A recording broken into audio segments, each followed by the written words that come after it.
All right, welcome everybody. Shane Carter here with Eddie Austin on our webcast. Today we are going to be talking about a very interesting topic, one that's near and dear to my heart. I'm excited about it. Land development. Yeah. So, this morning I was scrolling through LinkedIn and I was reading a few posts, and somebody had put on there, land development, land entitlement, and they were advertising some pretty healthy returns. And I sent that text to you, and that kind of spurred us into geeking out about this today on our podcast. But, it's true. These returns are achievable. So I just wanted to dive in and really get into it and have you really tell us all the way through that. Because, we've touched on it through general conversations over dinners and lunches and stuff like that. But let's put it all together. So first and foremost, you've been doing this a long time, but tell us about your background, how you got into, this land entitlement, land development opportunity. Sure. Yeah. So, my story starts, some 20 plus years ago now. And really I started, flipping houses and being a general contractor, being a home builder. Renovating houses, renovating properties, doing it on my own, doing it as a service for others, building custom homes for folks, et cetera, et cetera. And it was in that process of being involved in, taking raw land and building homes on it, taking existing homes and renovating them, that a surveyor friend of mine on a property that I had purchased to flip, I was going to rehab the house and sell it for a profit.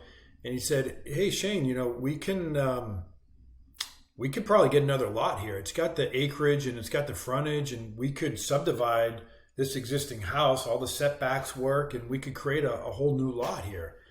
And I was like, "Yes, let's do that. Let's absolutely do that." And so, I subdivided that lot and learned a lot through the process. Built a spec home on that lot. Rehabbed and sold the flip home, and just skyrocketed my returns, obviously, on that one particular deal. But I just became fascinated with the process of creation in terms of land development. And so, then the next one I did was a 3-lot subdivision, and then I did 7, and then 16, and so on and so forth. And it just really got very interested in the process of how to take raw land and transform it into an actual subdivision or a community of homes. And that parlayed, of course, into townhomes and mixed-use projects and such. But that's my background. Been doing it a long time, and just absolutely love that entire process. Yeah. So, let's just roll right into a track record. How many successful, or, what do you want to touch on there? I know the guy online, he was advertising a track record, but, that's, of course, hard to say whether it's true or false. But, go into your track record of what you've done and successfully. Yeah, we've done it successfully, probably close to a dozen times. I can list it all out and send that off to folks that are interested, of course, with the exact properties and names and addresses and such. But yeah, we've done it enough times to really know the ins and outs of it. Had 95% of our projects were highly successful. One project stands out where I lost some money, and that was my personal project. Obviously, no one else's money was involved, so didn't lose any investors' money, but I lost some of my own money, and that was a heck of a learning experience. We can talk about that a little bit more later too, but yeah, like I said, for 20 plus years now, I've been doing it and averaging about one every other year, just with the amount of business that I had in building custom homes and building houses for others and doing community work. These things take a long time. That's the other thing, right? I was mostly doing it up here in New England, where it takes anywhere from 12 to 24 months to get something approved.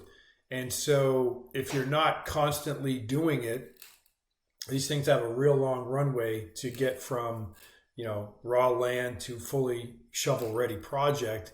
And at first, my bandwidth for doing those types of things wasn't really big, so I didn't do but one every 2-3 years. And then later here in my career, as I've gotten away from doing more of the active bricks and sticks side and doing more of the land development side, of course, we've amplified that and really ramped up what we're doing currently and what we've done in the last few years, so that we're on pace to do closer to about 6 this year alone. And our goal is to get to double that, to do 12 a year, to have an average of about 1 per month coming through our cycle. And we're doing that in multiple states. We're doing that in Florida and Texas and the Carolinas, both north and south, as well as continuing up here in New England. That is awesome. So a little bit, you talked about how long you've been doing this. Let's talk about, what are the downsides? Is there any downsides? What would be? Yeah. Oh, there are downsides. And so, well, I mean, look, I told you I lost well over $100,000 on a deal that I wasn't, fully invested in myself, no other investors. And that taught me a lot. It taught me a lot about how to structure the deals. What I learned was I could have structured it better. I could have given myself better protections relative to, the seller being able to yank it away from me and sell it to somebody else who was going to show up in it with a different proposal in their pocket. And COVID happened, and we got a lot of pushback from the town, and I could blame all kinds of things. The reality is, what I learned, however, was to have better protections in my contracts. And so I know that I'm protected because I put all my money up first. We don't take any investor money into deals until we are through due diligence and we've vetted everything. So let me just run you through that real quick in terms of how we mitigate risk or greatly diminish risk, which is number one. Let's talk about what the process is. We take raw land and we get zoning approvals to have it entitled or what you're allowed to do on the property be a legally binding approval from a granting authority, whether that's the municipality, the city, the county, or otherwise. There's a formal process to, say, take a 20-acre piece of land and get it formally approved to build a 240-unit multifamily development project, for example. And so, in order to do that, you need a survey. You need generally test pits and geotech studies. You need water mitigation plans, water management plans. You need wetland delineations and topographies, and sometimes even fiscal impact and traffic studies and feasibility studies, and all sorts of due diligence work that costs all the money up front to ensure that you have a viable project and to ensure that you have the zoning in place and the density in place for what you want to do. The biggest one, the things we do right off the bat, availability of water, sewer, and electrical infrastructure, right? Those are the main 3 things that we look for right off the bat. Where are those located? Do you have the capacity to service the site and at the density that we want to achieve? And we really mitigate a lot of the risks in the project by ensuring that we have those access to water, sewer, electrical infrastructure, and that we have the zoning in place for the density. Then it's essentially a matter of right at that point. And then it's just a matter of ensuring that you have the parking and the landscaping plan and the lighting plan and the massing and sizing of the structures and the height restrictions. And you just are checking all the boxes down the checklist of the site plan regulations to ensure that you have a viable plan that can be approved. And once you've done this, a handful of times, you really know the process very, very well, forward and backward, such that by the end of due diligence, when sort of my money goes hard with the seller, I've already checked all those boxes, and I know beyond the shadow of a doubt that I have a by right approval coming to me. It's just going through the process of getting those formal approvals in place. Right. The other risk, sorry, Eddie, the other big risk that we mitigate up front and that we take a lot of time to is, how do we monetize these projects? So we get them approved, we get them shovel ready. There's an increase in value in that process from taking it from raw dirt to fully approved. But then if we don't sell that project to someone else, in other words, we're not developing it, we're not building the roads, some projects and in the future, sure, but right now we're not putting in the roads, we're not building the houses, we're not the end developer of that project. We are just selling those shovel-ready permits and approvals to somebody else to do. So that's another big risk in the process is who's buying that development from you and at what price. And is this a marketable location? Is this a viable product type at that location? And who's interested in buying it? And so that's another big risk on the backside, right? After we've spent all this money, after we've taken 12, 18, 24 months sometimes to get it approved, if you don't have a buyer, then it's all for naught, and you're not going to monetize it, right? So what do? We have, first of all, we have great regional relationships with builders. We have relationships direct with the national builders, home builders for single family lots. And then, we know a lot of players as well in the multifamily circuit as well. Sometimes a circus, but sometimes it is a circus. The multifamily business as well. We have a lot of contacts for folks who want, ground up development projects. But what we do in addition to that is we go to land development specialist brokerage firms, and we get what's called a BOV, broker opinion of value, and we have them vet it and say, hey, you're going to be the one marketing this piece of land for us. Talk to us about the location. Talk to us about the product type. What's the desirability?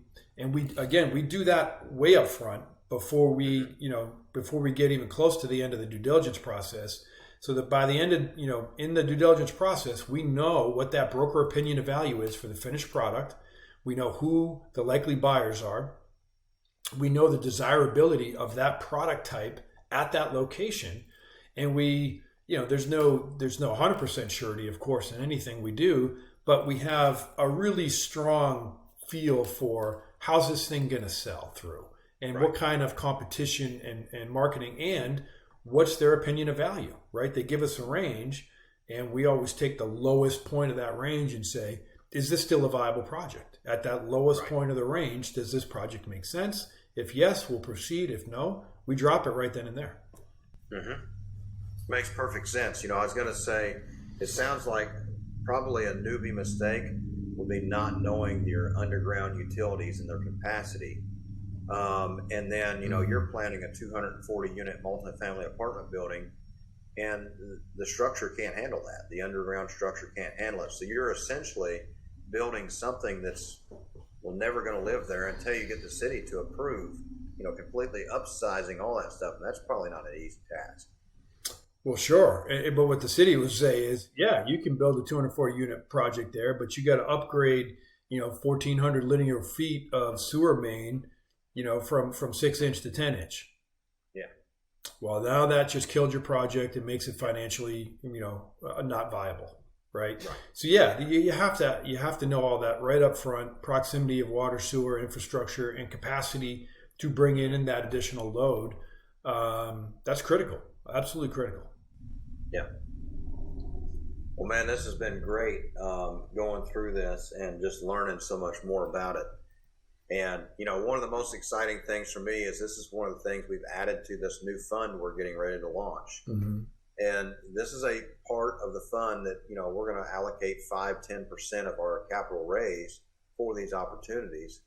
And it should really boost returns because of the knowledge that we have it on the team and the amount of projects that we're doing right now, essentially with our own money. And we've learned it. We've vetted the process. It's working well. There's a pretty good, assumption that it's going to be a win-win for our investors moving forward. We've mitigated almost all of the risk. We have a great deal of education and track record history on what we've done. So it's essentially adding something in we have a track record for. And I'm excited about it. I think our investors, when they see the anticipated returns, will be very excited as well. Yeah, absolutely. And I just wanted to add in, I kind of mentioned it before, but I think it bears repeating because, as an investor myself, I think it's important to know that, not only do I put my own money in. So in other words, most of my net worth is in real estate, right? Whether it's holdings Right. or assets or otherwise. But where I actively invest a lot of my sort of liquid cash or investable cash is actually in deals like this, right? Hmm. And so for any deals that where we're taking in investor dollars, I did say this before, but I want to reiterate it. I use my money first. We put Right. our money up first, and generally speaking, that money is as much or more than the investor capital that we bring in, right? So Right. let's say a project is going to take $200,000 to get it across the finish line from A to Z with all those studies and surveys and wetland delineations and everything I mentioned before. You know, the first 100K is usually my money going in, Right. and it's mine, and it's my money that goes in at the due diligence period, the deposits, all those initial studies, all that initial. So if we get to the end of due diligence and we got to kill the deal, I'm the only one who lost money, right? Right. Not the investors.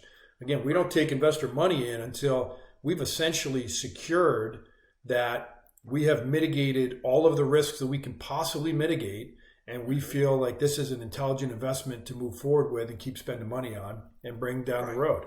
And so I think that's important. That this is something Oh that yeah. I personally invest in with my own money. I'm extremely active in it. We're extremely active in it, and I wouldn't really take any. We have friends and family money in it too, right? So that's another Right. important thing. We people that I share dinner with at Thanksgiving invest in these deals with us, and Right. so so it's important for folks to know that that's the type of investment you're making when your money gets used in these types of investments, and that's why we included it in the fund because we're so confident in our ability to perform there. And even though it's a smaller capacity or amount in our fund, look, my track record is giving 50% average annual returns, right, to investors for doing this type Right. of investment. Yeah, Right. it seems implausible. It seems unheard of. It seems like that's too good to be true. But I think when people understand that, we know the process from A to Z, and it's a Hmm. highly specialized skill set, a highly specialized knowledge base, and we sit in a really interesting spot in the ecosystem. We didn't really talk about that, but these end developers, right? Whether it's for the multifamily or the Lennar, Centex, Taylor Morrison, D.R. Hortons of the world, publicly traded firms, they do this work. Sure, they have folks in house that do entitlements, but why do they buy from us? A couple of reasons. Number one, it eliminates risk, right? We're Right. taking this sort of risk off the table by delivering them a shovel-ready project, and our business proposition to them is we'll deliver it to you for at or below the price you would have been into it for had you done it yourself. Number Right. two, we just saved them all that bandwidth, right? That Hmm. entire 12, 18, 24-month process, they didn't have to do it. We did it. Number three, it keeps it off their books, which in Right. this day and age right now, capital markets conditions we're in, that's important to these firms that it stays off their balance sheet, it stays off their books until it's ready to monetize. They can go in, they can break ground and go. And that's where that sort of velocity of capital can happen for them. So they keep it off their books right until they can monetize and get into that development cycle faster. So Right. it's a really important little niche that we sit in. Not a lot of people do it. And frankly, if I didn't understand how to build roads and do infrastructure, and if I hadn't done all that myself, it would be a little scary and unnerving in terms of how to break into this business and how to do it properly. And that's why so many folks don't get into this business because it is such a highly specialized skill set. Right. Yeah, absolutely. Well, I mean, I'm excited, and it's been a blast today going over all this stuff, and I've learned a lot. I think our listeners will have learned a lot. And always, guys, if you see a video that catches your attention, or you want something a little bit more in depth, by all means, reach out to us. Comment below, and get a hold of us. We're interested in doing more videos like this and going in depth in certain sectors of what we talk about. So if you have that need that you want to hear more, reach out, but first, like and subscribe to the channel, hit the like button, and make sure you smash that little notification bell so you always stay up to date. And we put these things out at the same time every week. And all types of classes. We've done anything from guiding principles from our website. We've done our beliefs, our time blocking. We've done multifamily, fund structure, all types of real estate, underwriting. We did 3 parts on underwriting multifamily. With our man, Nick. That's right. Yeah. And it was great. We got those online. So anytime you guys want to see something more, you got to make sure you hit that subscribe button so you can stay up to date. That's right. All right, Eddie. Well, we'll see you on the next one. Appreciate it, buddy. Absolutely. See you, my friend.